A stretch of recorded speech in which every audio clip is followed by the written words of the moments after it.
지금 뒤돌아보지 마세요. 어르신 뒤에 있는 남자들이 어르신 통장 노리고 있어요. 경찰 부를게요. 제발 모른 척 해주세요. 저는 김선희입니다. 올해 70살이고요. 38년 동안 초등학교 교단에 섰다가 은퇴한 지도 벌써 6년이 지났네요. 남편이 췌장암으로 세상을 떠난 지 5년, 미국 실리콘밸리에서 일하는 아들 녀석을 떠나보낸 지도 꽤 시간이 흘렀습니다. 지금은 강남구의 한 아파트에서 혼자 살고 있죠. 사람들은 저를 고고한 할머니라고 부르곤 하지만 사실 저는 소박하고 규칙적인 삶을 살아왔습니다.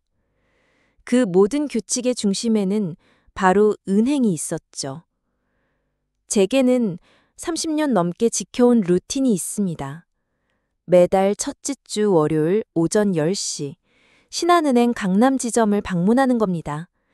평생 교사 월급을 차곡차곡 모아 만든 제 모든 재산이 그곳에 잠들어 있으니까요.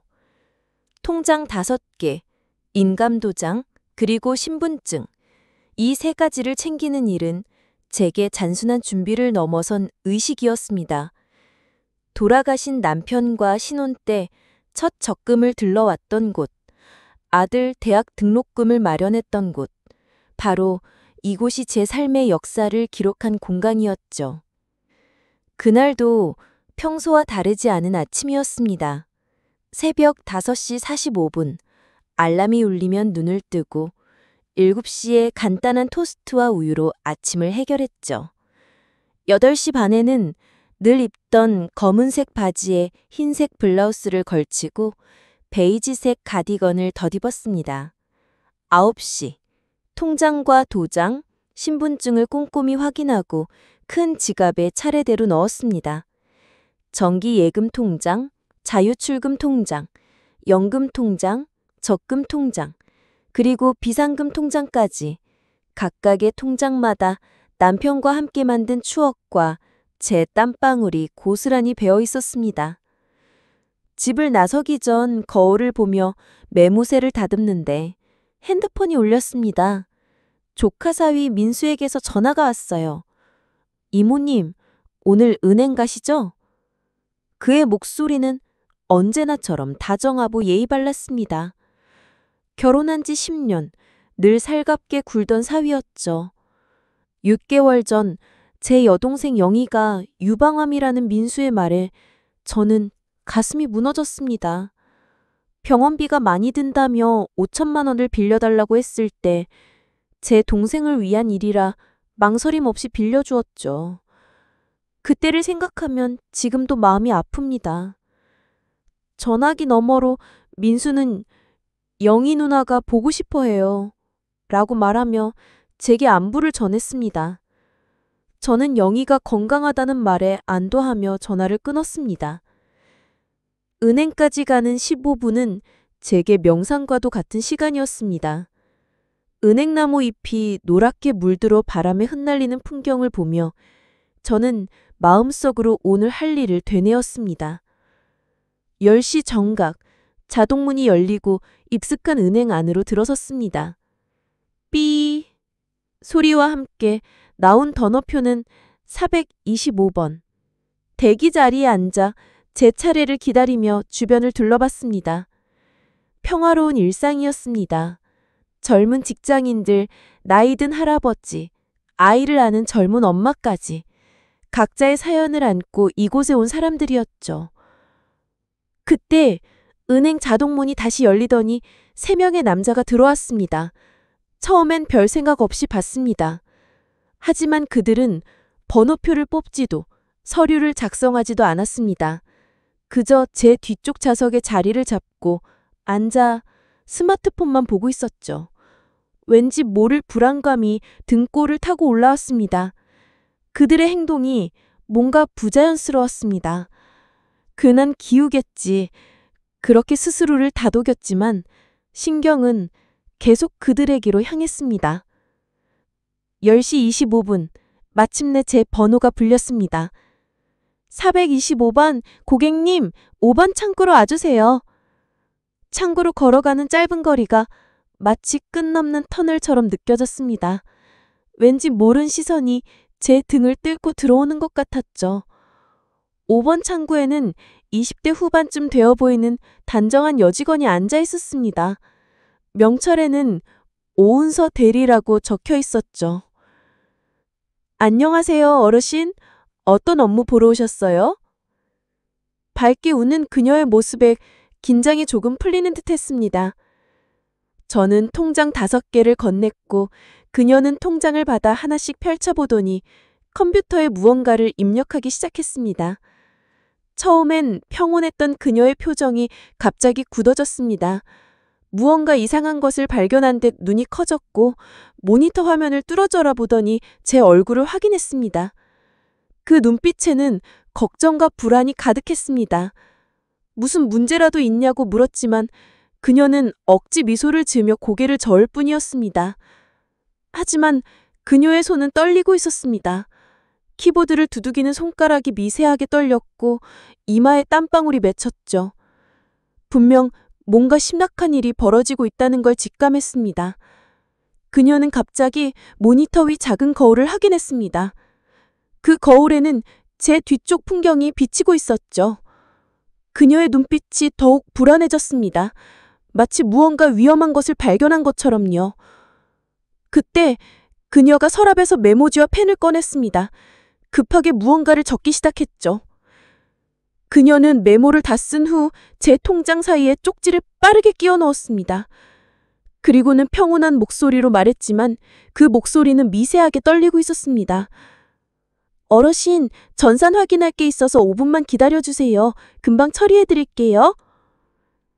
대기 좌석으로 돌아와 조심스럽게 통장을 펼쳤습니다. 그 안에 끼워진 하얀 메모지가 보였죠. 손이 떨려서 종이를 펼치기가 힘들었습니다. 쪽지를 펼쳐 읽는 순간 온몸에 소름이 돋았습니다. 지금 뒤돌아보지 마세요. 어르신 뒤에 있는 남자들이 어르신 통장 노리고 있어요. 경찰 부를게요. 제발 모른 척 해주세요. 심장이 미친 듯이 뛰기 시작했습니다. 숨이 턱 막혔지만 겉으로는 아무렇지 않게 핸드폰을 모는 척 했지만 제 손에선 식은땀이 흘렀습니다. 발걸음 소리가 점점 더 가까워졌고 이윽고 제 옆에서 멈췄습니다. 이모님, 민수예요. 여기서 뵙네요. 그의 목소리는 여느 때처럼 다정했지만 이제는 소름 끼치게 들렸습니다. 그가 제 옆에 앉았고 저는 거절할 수 없었습니다. 거절했다가는 모든 것이 들통날 것 같았으니까요. 그는 제게 몸을 바짝 붙이며 속삭였습니다. 이모님, 사실 영희 누나 병원비가 생각보다 많이 들어서요. 전에 빌려주신 5천만 원은 정말 감사하게 쓰고 있는데 추가 치료가 필요하대요. 항암제가 비싸서요. 이모님, 오늘 정기예금 만기라고 하셨죠? 제가 같이 창구에 가서 도와드릴게요. 그의 눈은 제 통장을 향해 있었습니다. 제 심장이 미친 듯이 뛰기 시작했습니다. 믿었던 가족의 배신, 그가 노리는 제 돈, 그리고 제가 서 있는 이 벼랑 끝. 과연 저는 이 끔찍한 위기에서 벗어날 수 있을까요?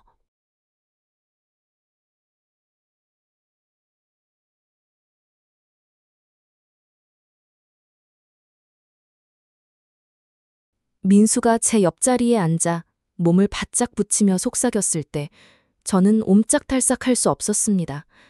그의 숨소리가 제 귀에 들릴 정도로 가까웠죠.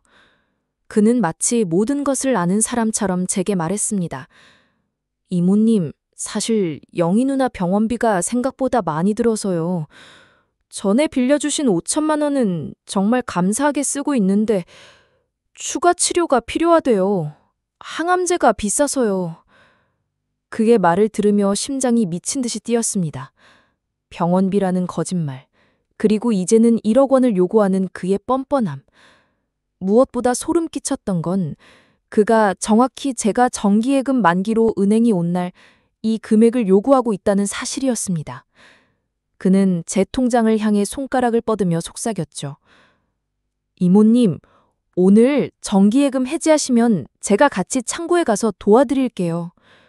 그가 제 팔을 잡으려는 순간 온몸에 소름이 돋았습니다. 이대로 그의 손에 이끌려가면 모든 것을 잃을 것만 같았죠. 그때였습니다. 마치 제 기도를 들은 것처럼 오은서 대리의 목소리가 들렸습니다. 425번 고객님, 처리 완료되었습니다. 너무나 절묘한 타이밍이었습니다. 제가 민수의 손을 뿌리치고 창구로 달려가자 민수는 당황한 표정으로 저를 따라오려 했습니다. 하지만 오은서 대리는 단호하게 말했죠. 고객님 한 분만 창구 앞으로 와주세요. 개인정보 보호 규정입니다. 민수는 할 수 없이 뒤로 물러났지만 그의 눈빛은 여전히 저를 감시하고 있었습니다. 창구에 앉자마자 오은서 대리는 낮은 목소리로 속삭였습니다. 어르신, 지금 비상벨을 눌렀어요. 경찰이 오고 있으니 조금만 더 버티세요. 그녀의 목소리는 차분했지만 단호했습니다. 그러고는 컴퓨터 모니터를 살짝 돌려 제게 보여주었죠. 화면에는 제 계좌의 거래 내역이 떠 있었는데 저는 그 내용을 보고 충격에 빠졌습니다.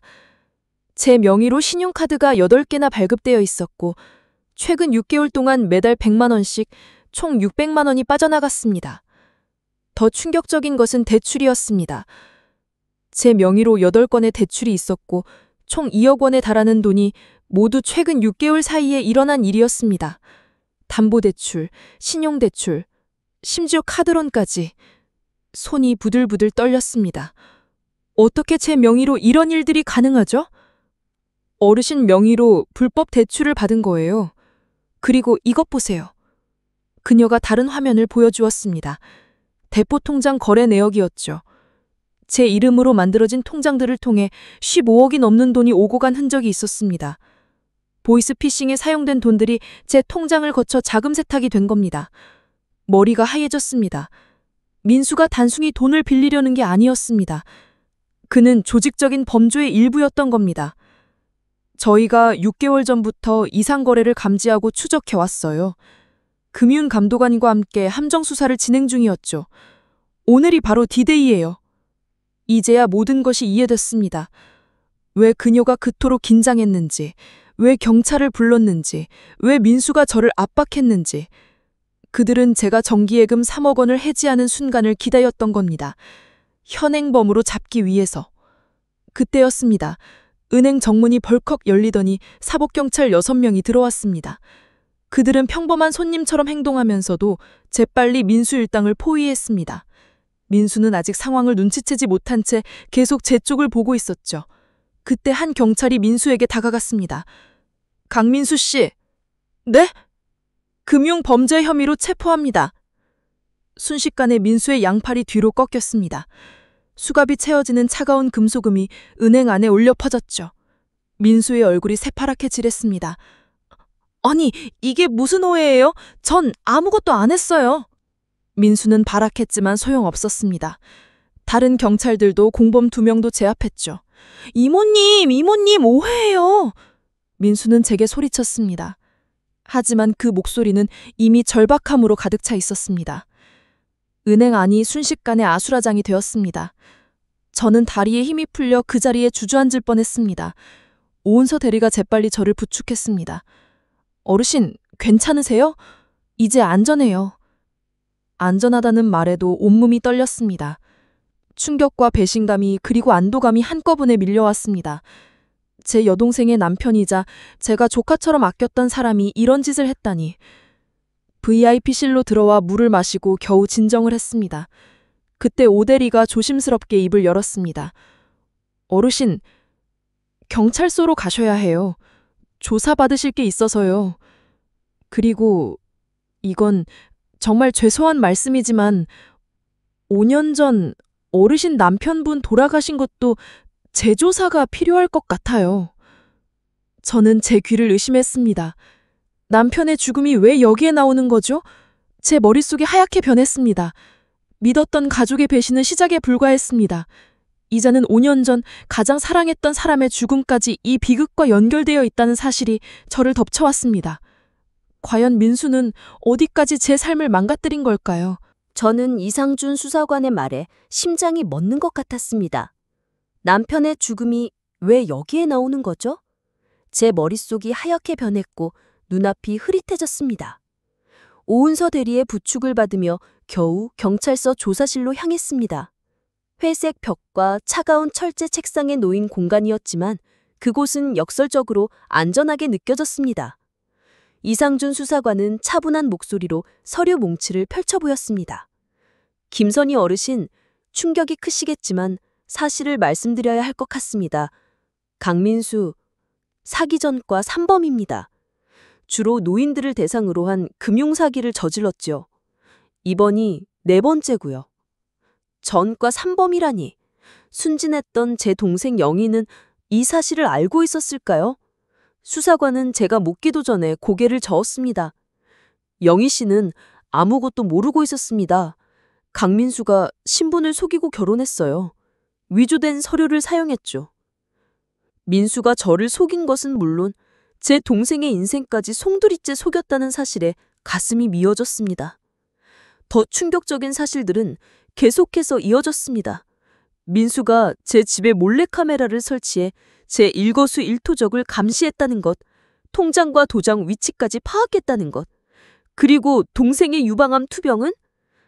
영희 씨는 실제로 건강합니다. 병원에 간 적도 없어요. 빌려주신 5천만 원도 병원비가 아니었습니다. 도박빚이었죠. 그나마 영희가 건강하다는 사실에 안도했지만 배신감은 더 커졌습니다. 민수가 제 동생의 아픈 몸까지 이용해 저를 속였다니. 인간이 어떻게 그렇게 악할 수 있을까요? 그때 이상준 수사관이 잠시 망설이다가 입을 열었습니다. 어르신, 이건 정말 죄송한 얘기지만 5년 전 남편분 돌아가신 것도 제 조사가 필요할 것 같습니다. 남편? 남편의 죽음? 다시금 제 심장이 멈추는 것 같았습니다. 믿고 싶지 않았습니다. 5년 전 남편이 췌장암 말기 진단을 받고 고통스러워하다 세상을 떠났던 그 비극적인 시간이 떠올랐습니다. 그때 민수가 적극적으로 병원을 소개해주고 의사를 연결해줬었죠. 치료비라며 1억 원을 요구했던 일도요. 수사관은 남편의 초기 진단서를 보여주었습니다. 실제로는 치료 가능한 초기 단계였어요. 하지만 민수가 병원 직원과 결탁해 진단서를 위조하고 말기라고 속여서 어르신이 치료를 포기하게 만든 겁니다. 보험금과 치료비를 편취한 것으로 보입니다. 제 머릿속이 하얗게 됐습니다. 남편을 살릴 수 있었는데, 제가 그를 살릴 수 있었는데, 그 1억 원은 남편을 살리기 위해 아파트를 담보로 대출받았던 돈이었는데 그 돈이 전부 민수의 주머니로 들어갔다니. 남편의 마지막 모습이 생생하게 떠올랐습니다. 여보, 나 없이 혼자 잘 살 수 있을까? 마지막 순간까지 저를 걱정하던 남편, 그런 남편을 민수가, 제가 아는 남편의 마지막 모습은 거짓이었던 겁니다. 절망과 분노, 후회가 한꺼번에 밀려와 저는 그 자리에 주저앉아 통곡했습니다. 바로 그때 조사실 문이 열리고 영희가 들어왔습니다. 눈물로 범벅된 얼굴로 그녀는 제 앞에 무릎을 꿇었습니다. 언니, 미안해. 정말 미안해. 나는 민수가 이런 놈인 줄 몰랐어. 형부까지. 영희의 울음소리가 조사실을 가득 채웠습니다. 저는 힘겹게 영희를 일으켜 세우고 꼭 안아주었습니다. 영희도 피해자였습니다. 민수는 영희에게도 거짓말을 했습니다. 언니가 치매 초기라고 했어. 피해 망상이 심하다고. 그래서 재산 관리를 내가 해야 한다고. 민수는 우리 자매 사이를 이간질시켜서 저를 요양원에 보내려 했던 겁니다. 영희야, 네 잘못이 아니야. 넌 속은 거야. 하지만 영희는 멈추지 않고 울었습니다. 언니, 난 정말 바보야. 어떻게 그런 놈을 못 알아봤을까? 형부가 진짜 치료받을 수 있었다는 게 사실이야? 저는 아무 말도 할 수 없었습니다. 그저 영희를 꼭 안아줄 뿐이었죠. 우리 자매의 오랜 관계는 민수로 인해 산산조각났었지만 오늘 이 비극을 통해 다시 하나가 되었습니다. 어릴 적 부모님 없이 둘이 의지하며 살던 시절이 떠올랐습니다. 라면 하나를 끓여 나눠 먹고 추운 겨울 이불 한 장으로 서로를 덮어주던 그 시절. 우리가 서로의 전부였던 그때로 돌아가고 싶었습니다. 영희는 흐느끼며 말했습니다. 언니, 이제부터 다시 시작하자. 우리 예전처럼 자주 만나고 같이 밥도 먹고 언니 혼자 있으면 외롭잖아. 저는 고개를 끄덕였습니다. 지난 5년간 남편을 잃고 아들을 미국에 보낸 뒤 혼자였던 제게 가장 필요했던 말이었습니다. 민수의 배신으로 모든 것이 무너졌다고 생각했지만 그 절망 속에서 저는 잃어버렸던 동생을 다시 찾았고, 그리고 저는 이제 혼자가 아니라는 사실을 깨달았습니다. 하지만 남편의 죽음까지 이어진 민수의 악행은 제게 평생 씻을 수 없는 상처를 남겼습니다. 우린 이 사실을 어떻게 받아들이고 어떻게 이 고통을 이겨내야 할까요? 아직 끝은 아니었습니다. 이제부터가 진짜 시작이었습니다. 경찰서를 나선 우리는 멍하니 집으로 향했습니다. 옆에서 영희가 제 손을 꼭 잡고 있었지만 남편의 죽음에 대한 충격과 민수에 대한 배신감은 여전히 저를 짓눌렀습니다. 5년 전 남편의 병원비를 마련하기 위해 아파트를 담보로 대출까지 받았던 그 시간이 떠올랐습니다. 그 모든 고통이 민수의 치밀한 계획이었다니 제 삶은 한순간에 거대한 거짓말 위에 세워져 있었던 겁니다. 영희는 조사 내내 억눌렀던 울음을 터뜨리며 제게 미안하다고 했습니다. 언니, 정말 미안해. 내가 그런 놈을 집안에 들였어. 형부를 죽게 만들다니. 저는 괜찮다고, 네 잘못이 아니라고 반복해서 말해주었습니다. 영희도 피해자라는 것을 잘 알았으니까요. 우리는 집에 돌아와 소파에 나란히 앉아 차를 마셨습니다. 끓여준 차가 식을 때까지 우리는 아무 말도 하지 못했습니다. 그때 영희가 조심스럽게 입을 열었습니다. 언니, 민수가 언니가 치매 초기라고 했어. 가족도 안 챙기는 구두쇠라고. 난 그 말을 믿었어. 민수가 우리 자매 사이를 이간질했다는 사실에 가슴이 아팠지만 이제 모든 진실이 드러났으니 다시 예전처럼 돌아갈 수 있다는 희망이 생겼습니다. 그날 밤 우리는 어린 시절처럼 한 이불을 덮고 나란히 누웠습니다.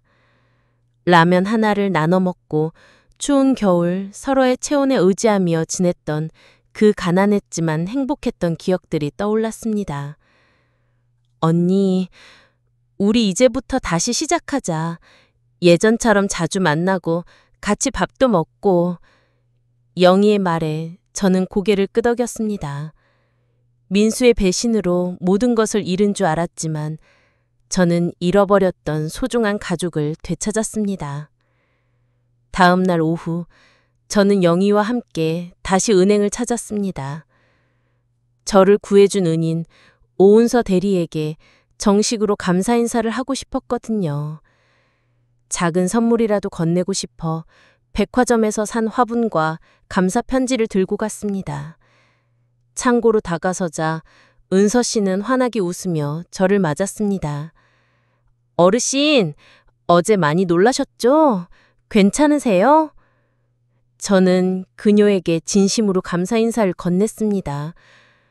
은서 씨 덕분에 큰 피해를 막았어요. 정말 어떻게 감사해야 할지. 제가 선물을 내밀자 은서 씨는 손사래를 치며 말했습니다. 아니에요, 어르신. 제가 해야 할 일을 한 것뿐이에요. 선물은 정말 괜찮아요. 그때 그녀가 조심스럽게 말을 꺼냈습니다. 어르신, 혹시 저 기억 안 나세요? 30년 전 압구정 초등학교 2학년 3반. 저는 제 귀를 의심했습니다. 30년 전이라면 제가 40대 초반에 교사로 재직하던 시절이었죠. 그때 가르쳤던 아이들이 이제는 38살, 9살이 되었을 겁니다. 오은서예요. 어르신이 제 담임이셨어요. 그 이름을 듣는 순간 제 기억 속에 잊혔던 한 아이의 모습이 번개처럼 스쳐 지나갔습니다.